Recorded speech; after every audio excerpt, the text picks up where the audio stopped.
La lluvia golpeaba las ventanas panorámicas del ático de Víctor, un sonido que generalmente le parecía un monótono telón de fondo para sus ambiciones, pero que esa tarde sonaba a tambores de guerra. Eran cerca de las 7 de la noche en el Morumbi, el barrio más elitista de Sao Paulo, y el ambiente de la casa era tan frío y minimalista como el diseño. Víctor, de 40 años, un hombre cuyo nombre se escribía en las fachadas de los rascacielos que construía, acababa de entrar. Su traje italiano, impecable, se sentía como una armadura pesada. Había despedido a Ana, la empleada, esa misma mañana por la estupidez de un jarrón roto y 5 minutos de retraso, actuando con la misma frialdad quirúrgica con la que recortaba presupuestos millonarios. Estaba mentalmente agotado, pensando en la próxima fusión, cuando el silencio habitual de la mansión fue roto por un sonido que nunca antes había escuchado con tanta intensidad: el llanto.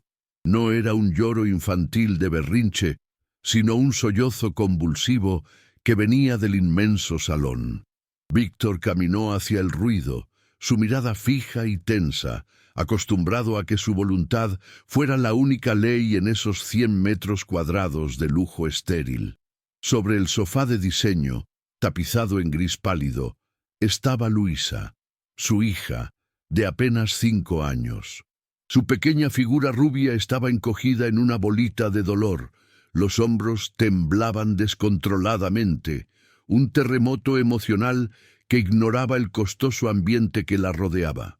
La niñera, una chica nueva y asustada por el ambiente de la casa, intentaba torpemente calmarla, ofreciéndole una tableta que Luisa rechazaba con un manotazo instintivo y poderoso. Lo que realmente paralizó a Víctor, ese autómata de la productividad, no fue el llanto en sí, sino el objeto que Luisa sostenía contra su pecho con la fuerza de quien se aferra a un salvavidas.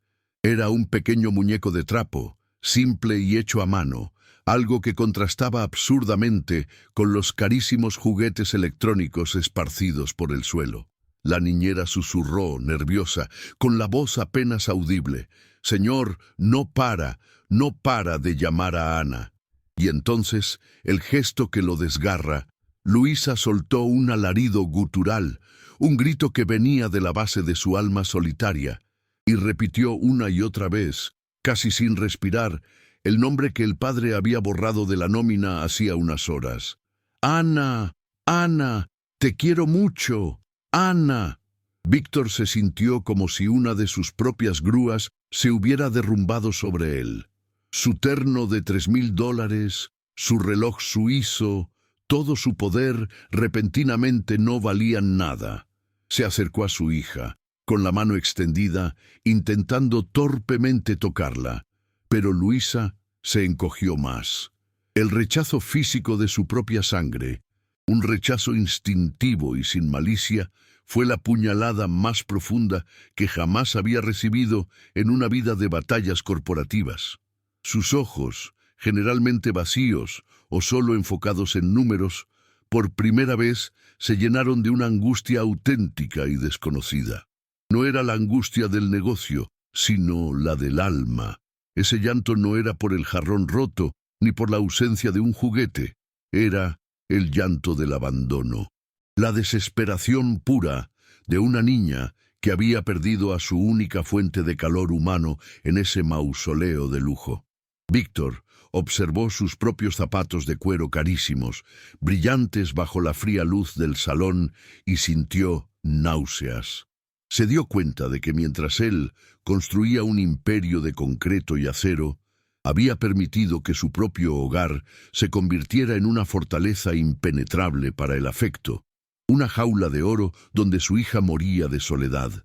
El frío de la sala, que siempre le había parecido sinónimo de buen gusto, ahora se sentía helado, un reflejo directo del clima emocional que él había impuesto.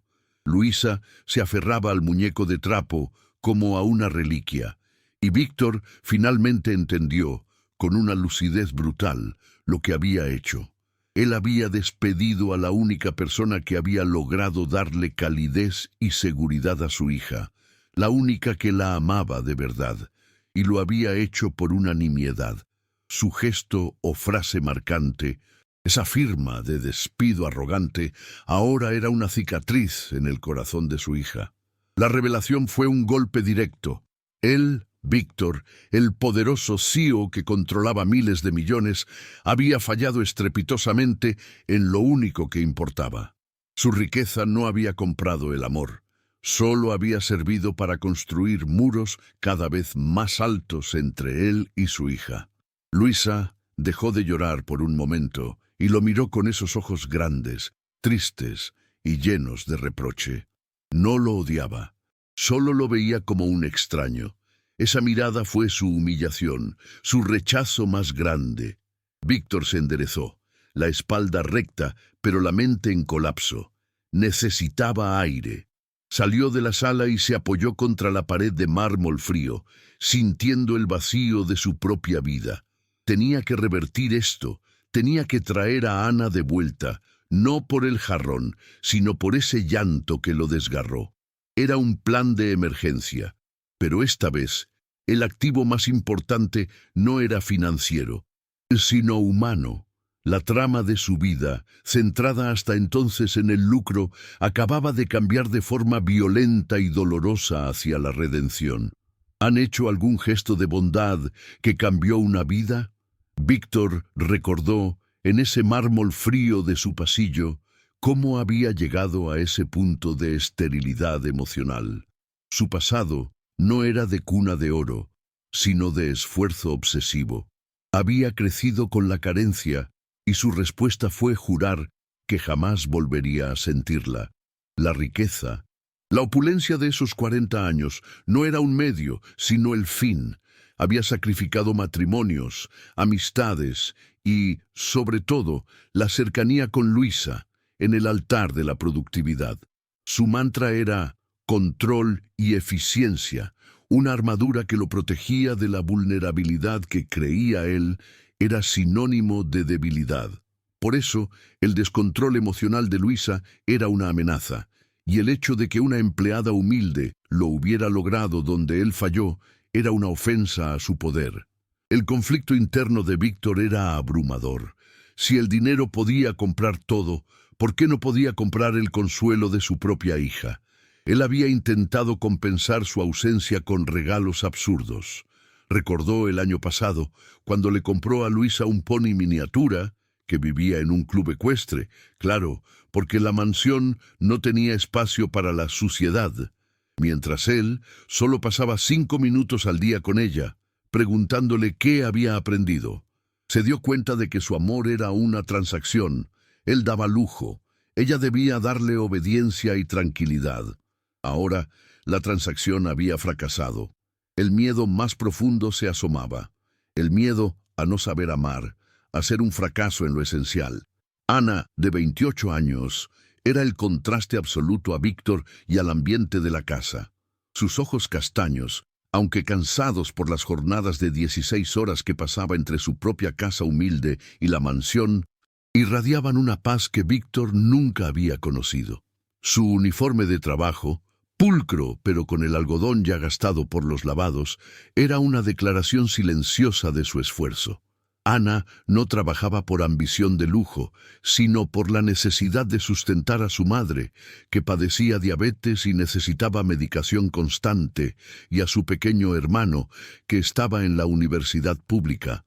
Su motivación era el cuidado. Luisa, la niña rubia y solitaria, encontró en Ana el regazo que Víctor no sabía ofrecer. Ana se sentaba con ella en la cocina, mientras pelaba papas, y le contaba historias de su barrio, de su infancia simple pero alegre. Le enseñó a hacer el muñeco de trapo, usando retazos de tela vieja, algo que Víctor consideraría inapropiado para el ambiente de la mansión. Mientras Víctor le compraba libros en inglés y le ponía clases de piano con profesores de renombre, Ana simplemente le daba tiempo y escucha. La niña se prendió a ese calor como una planta que encuentra el sol. El vínculo emocional entre Ana y Luisa se había desarrollado en silencio, en los intersticios del control de Víctor. Una vez, Luisa tuvo fiebre alta, y Víctor estaba en una reunión de negocios crucial en otra ciudad. Ana se quedó despierta toda la noche, poniéndole paños de agua fría y susurrándole nanas en portugués que su propia madre le cantaba de niña. Al regresar, Víctor se limitó a pagar la farmacia y a regañar a la niñera por falta de previsión. Nunca le preguntó a Ana cómo había estado ella. Ese contraste, la pobreza material de Ana con su inmensa riqueza afectiva, era la verdadera acusación. Víctor tomó el teléfono con la mano temblorosa, algo insólito para un CEO que cerraba tratos de 100 millones sin pestañear. Necesitaba encontrarla. No tenía su número personal, solo la dirección de su casa humilde. Registrada para el pago, era el plan A. Su chofer, un hombre discreto y eficiente, se sorprendió al ver a Víctor salir de la mansión sin traje, con una camisa de cachemir, pero con la misma rigidez en el rostro. La tensión en el coche era palpable, mientras se adentraban en las afueras de la ciudad, un mundo de calles sin asfaltar y casas de ladrillo, visto que Víctor solo conocía por los informes de expansión de sus constructoras. Llegaron a un barrio simple. La casa de Ana era pequeña, pero ordenada, con un jardín de flores modestas y coloridas, un contraste vibrante con la frialdad gris de la mansión de Víctor. Ana estaba en la puerta, regando las flores, con una expresión de tristeza contenida. Había estado llorando. Al ver el coche de lujo, su rostro se endureció. La humillación de la mañana, la frase «su ineficiencia es un lujo que no puedo pagar», aún le dolía más que la pérdida del salario. Víctor salió del coche, torpe, sintiéndose ridículo y fuera de lugar, como un pez fuera del agua.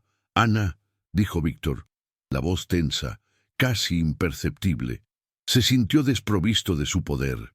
Ana lo miró directamente a los ojos, sin miedo. Sus ojos, generalmente gentiles, estaban llenos de una dignidad herida. «Señor Víctor, no sé por qué ha venido. Ya entendí el mensaje. Vengo a pedirte que vuelvas», soltó Víctor, sin rodeos, como en una negociación. No sabía cómo hacer esto. Ana dejó caer la regadera. El agua mojó el asfalto. Una pausa intensa. Volver para que me despida de nuevo por un vaso o un minuto tarde. Su voz temblaba levemente. «Yo no trabajo solo por el dinero, señor. Trabajo por la dignidad. Usted me la quitó. Te pagaré el doble, el triple, lo que quieras», ofreció Víctor, volviendo al lenguaje que conocía. «El dinero. No se trata de dinero, señor. Se trata de cómo me trató. Como si yo fuera desechable. Como si mis sentimientos no valieran nada. Me destrozó. ¿Cree que puedo volver a ese ambiente de miedo y frialdad?» Víctor sintió que las barreras que lo rodeaban se resquebrajaban. Tenía que ser honesto, tenía que ser vulnerable, y eso le aterraba. «Tienes razón», admitió, y la palabra le supo a ceniza. «Lo hice fatal. Fui un monstruo. Actué como un idiota arrogante y frío». Ana levantó una ceja, esperando. Este era un Víctor que nunca había visto. «Pero no he venido por el jarrón, he venido por Luisa». Víctor se acercó un paso más, la tensión entre ellos cortante. «Luisa está inconsolable. Estaba llorando tu nombre, Ana. Se aferraba a ese muñeco de trapo que tú le hiciste. Entendí por primera vez lo que realmente importa. Entendí que yo soy un padre ausente y que tú eres la única persona que le ha dado amor real en esta casa». El rostro de Ana se suavizó, pero la resistencia se mantuvo. El recuerdo de Luisa era su punto débil. «Luisa es mi pequeña, señor. No se imagina cuánto me dolió dejarla. Me dolió más que la ofensa. Por favor, vuelve», suplicó Víctor, y la súplica en su voz era la verdadera humillación. No era el CEO, sino un padre desesperado. «No vuelvas como empleada. Vuelve como tutora de afecto, como la única persona que puede ayudarme a reconectar con mi hija». Yo no sé cómo, Ana. Solo sé construir edificios. Pero destruí mi propio hogar. Ana miró las flores. El obstáculo era su orgullo y la herida reciente. ¿Y qué garantía tengo de que esto no es un capricho? ¿De que mañana no volverá a ser el mismo Víctor? No la tengo, confesó Víctor, con una honestidad brutal que no usaba ni en las juntas directivas. Solo te digo que el llanto de Luisa me desgarró. Me hizo ver que toda mi riqueza no vale un solo abrazo de mi hija. Necesito que me enseñes a ser humano, Ana. La tensión se convirtió en una conexión silenciosa. Ana vio la genuina desesperación en los ojos de Víctor, no la arrogancia. Vio el miedo de un hombre que controlaba un imperio, pero no su corazón. No sé si puedo. Es demasiado doloroso. Te prometo que te trataré con el respeto que te mereces. Dejaré de ser tu jefe para ser tu alumno, insistió Víctor. Te necesito para salvar lo único que me importa. No te pido que vuelvas por mí, sino por Luisa. Ana suspiró profundamente. La decisión era un peso enorme. Aceptar significaba volver al lugar que la había herido, pero significaba también la oportunidad de cuidar a Luisa, a quien amaba. Solo por Luisa, y no por el dinero, me quedaré con mi sueldo actual. No quiero su triple pago, quiero su respeto. Víctor sintió un alivio físico, como si le hubieran quitado un peso del pecho. Trato hecho, dijo, extendiéndole la mano, no como un jefe, sino como un socio. En el viaje de vuelta, en el coche de lujo, Víctor se sintió diferente. El camino de regreso era más que un cambio de barrio, era un cambio de vida. Había aceptado una lección de humildad de una mujer mucho más rica que él, no en dinero, sino en humanidad. Estou escrevendo o bloco narrativo 3, Ato 3, Clímax emocional, 18 parágrafos. Ato 3, Clímax emocional. El regreso de Ana a la mansión fue silencioso, pero transformador. Víctor, fiel a su palabra, había organizado una reunión con Luisa en el salón, un espacio que siempre había sido demasiado grande para el afecto.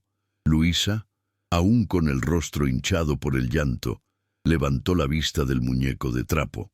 Al ver a Ana, sus ojos se abrieron como platos. No dijo nada, pero sus pies, pequeños y rápidos, la llevaron directamente a los brazos de Ana en un arrebato de pura alegría infantil. El abrazo fue largo, cargado de la desesperación pasada y el alivio presente. Víctor observó la escena a 2 metros de distancia, sintiendo una punzada de envidia y una lección simultánea. Ese era el amor que él no sabía dar. El clímax no fue un grito, sino ese abrazo silencioso y prolongado. Víctor se acercó lentamente, sintiéndose como un tercero incómodo en su propia casa. Se arrodilló, algo que rara vez hacía, y miró a Luisa a los ojos, que por primera vez brillaban con una luz genuina. Su voz, normalmente firme y de mando, se quebró un poco. «Hija, Ana ha vuelto, y no es solo para limpiar, es para estar aquí con nosotros, porque ella te quiere mucho». Luisa se aferró más fuerte a Ana. El rechazo de la mañana se suavizaba, pero no se borraba del todo. Ana, sintiendo la tensión del padre, tomó la mano de Víctor y la puso suavemente sobre el hombro de Luisa. Un contacto físico triangular, delicado. Ella sabía que Víctor necesitaba desesperadamente ese contacto. El diálogo transformador comenzó en ese momento, no con ira, sino con una vulnerabilidad brutal. Víctor habló primero, mirando a Ana, pero con el mensaje dirigido a su hija. «Ana, te pido perdón por haber sido tan injusto, tan frío. Te despedí por una estupidez porque estaba enfadado con mi propia vida, no contigo». Luego, Víctor se giró completamente hacia Luisa. Sus ojos azules, normalmente impenetrables, estaban húmedos. «Luisa, mi amor, yo te he fallado. He pasado más tiempo mirando las cuentas del banco que tus ojos. Te he dado todo el dinero, pero te he quitado lo único que no se puede comprar, mi tiempo. Y eso te ha dolido. Se tomó una pausa emocional. El aire se volvió denso. Cuando te vi llorar por Ana, me di cuenta de que soy un constructor que solo sabe destruir. Destruí tu alegría, Luisa. Destruí el calor de esta casa. Ana intervino, con la voz suave, actuando de puente emocional. Luisa, tu papá está aprendiendo, está aquí, quiere ser un buen papá. Luisa se soltó de Ana y miró fijamente a Víctor, una mirada de 5 años de edad, pero que contenía todo el juicio de la inocencia. Ella finalmente habló. La frase era simple, pero era un puñal. ¿Por qué no juegas conmigo? Ana juega. Víctor sintió que su alma se encogía. Era la acusación más sencilla y devastadora. Tienes razón, mi vida, respondió Víctor, bajando la voz al nivel de un susurro, renunciando a su armadura de CEO. A partir de hoy, voy a aprender a jugar. Voy a aprender a ser tu papá. ¿Me enseñas? Luisa sonrió ligeramente. La primera sonrisa auténtica que Víctor veía en días. El hielo se estaba rompiendo. La escena de gran impacto no era una declaración de amor romántico, sino un pedido de ayuda paternal. Víctor no le estaba pidiendo a Ana que volviera a trabajar. Le estaba pidiendo que le ayudara a reconquistar a su hija. Era el momento decisivo en el que Víctor eligió la paternidad sobre la productividad. El conflicto externo no tardó en llegar.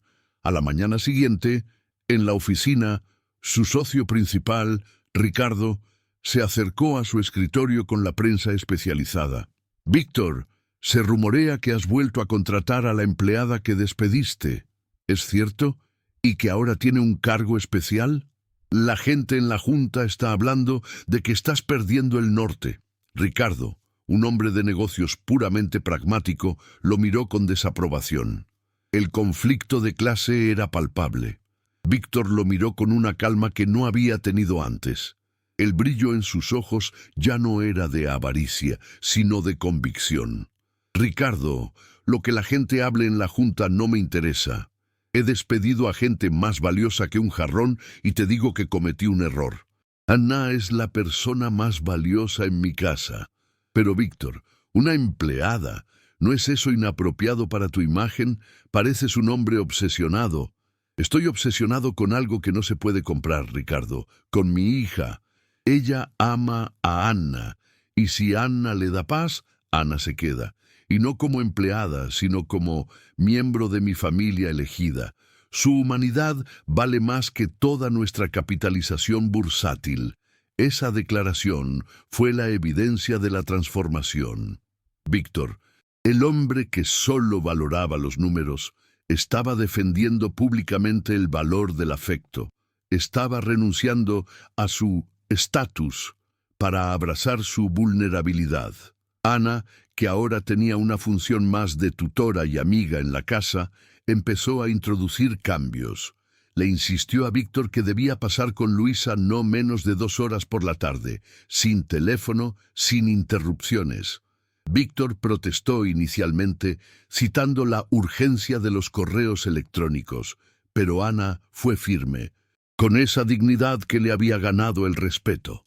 «Señor Víctor, la urgencia de su hija es la única que importa ahora. El correo puede esperar, los años de Luisa no». El primer intento de jugar fue patético. Víctor intentó construir un castillo de piezas de Lego, pero lo hizo con una mentalidad de ingeniero, calculando la estabilidad estructural sin imaginación. Luisa se aburrió rápidamente. Ana, sentada a un lado, le dio un consejo simple pero profundo. «No construya, señor Víctor. Imagínese, ella no quiere un rascacielos, quiere un hogar para sus muñecos». Víctor dejó el manual de instrucciones y miró a Luisa. Cerró los ojos por un segundo, obligándose a soltar el control. Abrió los ojos y por primera vez se sentó en el suelo, no como un CEO, sino como un padre que intenta. Empezó a poner piezas de forma desordenada, haciendo ruidos de animales tontos. Luisa se rió, una carcajada sonora, y se unió al juego. Víctor sintió una extraña ligereza en el pecho. La conexión afectiva se estaba reconstruyendo pieza a pieza. en el suelo de su frío salón. Ana presenció la escena desde la cocina. La tensión entre ellos se había aliviado. Ella vio a Víctor sonreír genuinamente, no una sonrisa de negocio forzada, sino una risa liberadora. Sabía que la redención de Víctor no sería inmediata, pero el camino ya estaba marcado. El hombre que la había humillado ahora estaba humillándose a sí mismo para salvar a su hija, y esa era la prueba más grande de que el cambio era real. El conflicto interno de Víctor se estaba resolviendo. La vulnerabilidad no era debilidad, sino el camino a la fuerza. Estou escribiendo o bloco narrativo 4, Ato 4, desfecho inspirador, 12 parágrafos. Ato 4, desfecho inspirador. 6 meses pasaron desde la humillación y el llanto de Luisa. La mansión ya no era un cubo de hielo. Las risas de Luisa se habían convertido en la banda sonora permanente, y Víctor había cambiado su rigidez por una ligereza que sorprendía a todos. Su agenda, antes esclava de las videoconferencias, ahora tenía bloques fijos e innegociables para Tiempo Luisa y Ana. Él había aprendido a diferenciar la urgencia de un correo electrónico de la necesidad de un cuento antes de dormir. Su relación con Ana había evolucionado de la tensión inicial a una sociedad basada en el respeto y el afecto compartido por la niña. La resolución positiva se materializó en una cena, no en un restaurante elegante, sino en la amplia cocina de la mansión, que ahora se usaba. Víctor había insistido en cocinar algo, un intento desastroso pero gracioso de hacer pasta, mientras Luisa dibujaba un paisaje lleno de colores vibrantes. Ana estaba allí, no sirviendo, sino participando, sintiéndose cómoda y valorada. Víctor dejó la cuchara y miró a Ana con una seriedad que ya no era de negocios, sino de gratitud. Ana, hay algo importante que quiero hacer. El trato que hicimos, de que no serías una empleada, sino una tutora, quiero que sea permanente. Ana sonrió. Señor Víctor, ya lo es. Luisa está feliz y usted está aquí. Eso es suficiente. No, no lo es, replicó Víctor con firmeza. Quiero formalizar tu posición. No quiero que te sientas incómoda con mis socios o con nadie. He modificado el organigrama doméstico y legalmente te voy a dar el puesto de gobernanta familiar y tutora de afecto. Suena pomposo, pero lo que significa es que tienes voz y voto sobre el bienestar emocional de Luisa y un contrato con un salario 5 veces mayor al que tenías. Y es legal, no te lo puedo quitar por un vaso. La generosidad no era solo financiera, sino un reconocimiento público de su valor. Ana, conmovida, no pudo evitar que se le llenaran los ojos de lágrimas. Había una seguridad, una protección que nunca había tenido.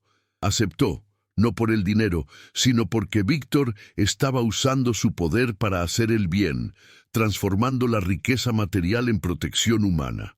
La casa, antes fría, ahora respiraba seguridad.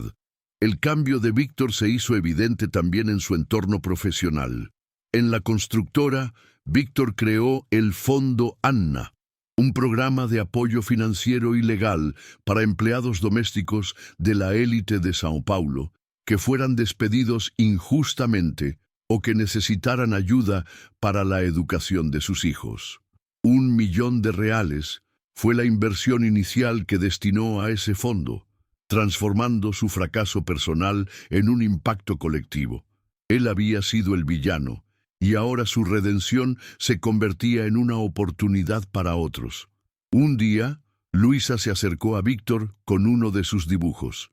Era un retrato de los tres, Víctor con una sonrisa grande, Ana riendo y ella en el medio, agarrando las manos de ambos. En el fondo, la casa no era gris, sino que estaba pintada de rojo, el color de un hogar de verdad. «Somos una familia, papá», dijo Luisa, con la simple certeza de una niña que finalmente se siente segura. Víctor abrazó a Luisa con una facilidad que le era ajena hace meses. El abrazo fue su recompensa final. Entendió que su mayor proyecto de construcción no eran los rascacielos que dominaban el skyline de Sao Paulo, sino la reconstrucción de su propia familia. El contraste se había disuelto. La riqueza material ahora financiaba la riqueza emocional, no la suplantaba. El despecho no trataba de romance entre Víctor y Ana, sino de un lazo mucho más profundo, una copaternidad emocional, una alianza inquebrantable por la felicidad de Luisa. Ana no era la nueva dueña de la casa, pero era su corazón. Víctor no era el jefe, sino el protector de ese corazón. La moral de la historia era tangible. La productividad de una vida no se mide por la cantidad de ceros en la cuenta bancaria, sino por la calidad de las conexiones emocionales que uno es capaz de construir. Víctor, el CEO que lo tenía todo, solo se había sentido verdaderamente exitoso cuando se atrevió a ser vulnerable y aceptar una lección de humanidad de la persona más simple de su vida. La escena final de esa transformación se da en un domingo soleado. Víctor está sentado en el suelo, construyendo un castillo de Lego con Luisa, esta vez sin instrucciones, dejando volar la imaginación. Ana está cerca, leyendo un libro y sonriendo suavemente. Víctor levanta la vista y mira a Ana. Él ya no ve a una empleada, ni a una tutora. Ve a la persona que le enseñó a ser padre, a la persona que salvó su alma. Luisa se acerca y le pone una corona de piezas de Lego a Víctor. «Eres el mejor rey, papá», dice Luisa, con ese tono melodioso que ahora resuena en la casa. Víctor se toca la corona. Ríe sinceramente, la risa de un hombre que ha encontrado su verdadero valor. Toma la mano de Ana y la aprieta suavemente. Un gesto de agradecimiento y de futuro. La visión esperanzadora es clara. 3 personas, antes aisladas por las barreras sociales y emocionales, unidas por la simple pero poderosa fuerza del amor y el respeto. La vida de Víctor no solo cambió, sino que se expandió. Ahora era un hombre que controlaba un imperio y también la risa de su hija. El futuro era Luisa, creciendo en un hogar lleno de amor, y Víctor, un millonario que finalmente había entendido que el afecto no tiene precio. ¿Han hecho algún gesto de bondad que cambió una vida? Dejen un corazoncito si creen que el amor es más poderoso que cualquier riqueza. Suscríbanse para más historias de segundas oportunidades. Comenten, el amor no tiene precio, si ustedes también creen en la bondad humana.